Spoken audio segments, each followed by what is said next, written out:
ಬಹುಶಃ ಇವತ್ತು ಚನ್ನಪಟ್ಟಣ ಕ್ಷೇತ್ರದಲ್ಲಿ ಸ್ಪರ್ಧೆಯನ್ನು ಮಾಡಿದ್ರು, ಅವ್ರು ನಿಲ್ತಕ್ಕಂಥ ಅವಶ್ಯಕತೆ ಇರಲಿಲ್ಲ.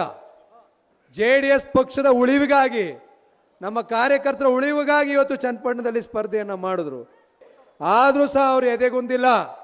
ಇವತ್ತು ಇಡೀ ರಾಜ್ಯದಲ್ಲಿ ದೇವೇಗೌಡ ಅಪ್ಪಾಜಿಯವರು ಕಟ್ಟಿದಂಥ ಪಕ್ಷವನ್ನ, ಕುಮಾರಣ್ಣ ಅವರು ಉಳಿಸಿ ಬೆಳೆಸಿರ್ತಕ್ಕಂಥ ಪಕ್ಷದ ಜವಾಬ್ದಾರಿಯನ್ನ ನಾನು ತೆಗೆದುಕೊಳ್ತೀನಿ. ನಮ್ಮ ಕಾರ್ಯಕರ್ತರ ಜೊತೆಗೂಡಿ ಒಬ್ಬ ಸಾಮಾನ್ಯ ಕಾರ್ಯಕರ್ತನಾಗಿ ಇಡೀ ರಾಜ್ಯ ಸುತ್ತಿ ಮತ್ತೊಮ್ಮೆ 2028ರ ಚುನಾವಣೆಯಲ್ಲಿ NDA ಮೈತ್ರಿ ಪಕ್ಷದ ಸರ್ಕಾರವನ್ನು ಅಧಿಕಾರಕ್ಕೆ ತರ್ತೀವಿ, ಕುಮಾರಣ್ಣ ಅವರನ್ನ ಮುಖ್ಯಮಂತ್ರಿ ಮಾಡೇ ಮಾಡ್ತೀವಿ ಅಂತಕ್ಕಂಥ ಒಂದು ದೃಢವಾದಂಥ ಸಂಕಲ್ಪವನ್ನು ಇಟ್ಟು ಇವತ್ತು ಇಡೀ ರಾಜ್ಯವನ್ನ ಸುತ್ತಾ ಇದ್ದಾರೆ.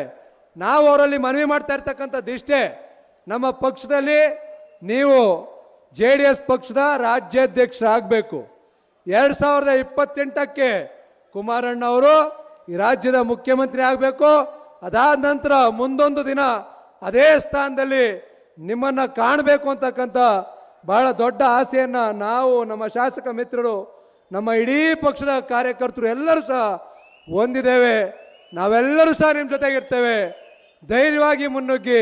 ಬಹುಶಃ ಇವತ್ತು ಚನ್ನಪಟ್ಟಣ ಕ್ಷೇತ್ರದಲ್ಲಿ ಸ್ಪರ್ಧೆಯನ್ನು ಮಾಡಿದ್ರು, ಅವ್ರು ನಿಲ್ತಕ್ಕಂಥ ಅವಶ್ಯಕತೆ ಇರಲಿಲ್ಲ.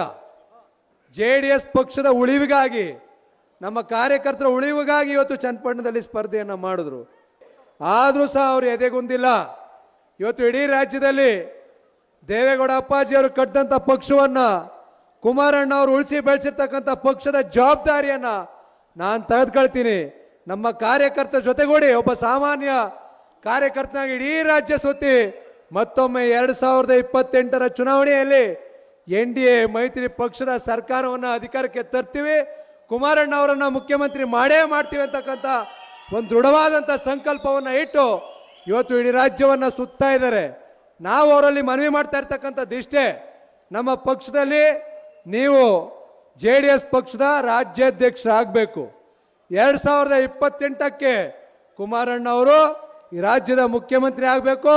ಅದಾದ ನಂತರ ಮುಂದೊಂದು ದಿನ ಅದೇ ಸ್ಥಾನದಲ್ಲಿ ನಿಮ್ಮನ್ನ ಕಾಣಬೇಕು ಅಂತಕ್ಕಂಥ ಬಹಳ ದೊಡ್ಡ ಆಸೆಯನ್ನ ನಾವು, ನಮ್ಮ ಶಾಸಕ ಮಿತ್ರರು, ನಮ್ಮ ಇಡೀ ಪಕ್ಷದ ಕಾರ್ಯಕರ್ತರು ಎಲ್ಲರೂ ಸಹ ಹೊಂದಿದ್ದೇವೆ. ನಾವೆಲ್ಲರೂ ಸಹ ನಿಮ್ಮ ಜೊತೆಗಿರ್ತೇವೆ. ಧೈರ್ಯವಾಗಿ ಮುನ್ನುಗ್ಗಿ.